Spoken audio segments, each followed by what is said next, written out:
সকাল সকাল ব্যাগে জিনিসপত্র নিয়ে বেরিয়ে আসলাম। জনির পাশে গাছের তলায় বসে থাকলাম। মিস্ত্রি আসলে মিস্ত্রিকে নিয়ে যাব পাম্প ঠিক করতে। কালকে আগুন জ্বালিয়ে লাইন জ্বালিয়ে দিয়েছে, তাই পাম্পটা বন্ধ হয়ে গেছে, পাম্পের লাইন চলছে না।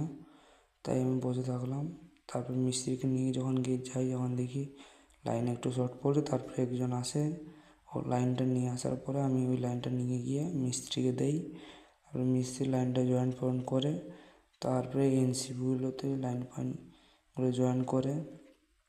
দেখতেই পাচ্ছ সবাই, এনসিবিতে লাইন জয়েন করার পরে পাম্পের কাছে চলে এসেছি। পাম্পের অন্য মিস্ত্রি এসেছিলো, সে ভুলভাল লাইন করেছে, তাই উল্টো মোটর ঘুরছিল। তাই আবার ঠিকঠাক করে মোটর লাইন করলো, দিলে জল বেরোলো। তারপরে আমরা কী হলাম, ব্যাগ ফ্যাগ নিয়ে এখন বাড়ির দিকে চলে যাচ্ছি। দেখছো পুরো মাঝু বিলে আছে, মানে মাঝখানের বিলে। তারপর ব্যাগ ফ্যাগ নিয়ে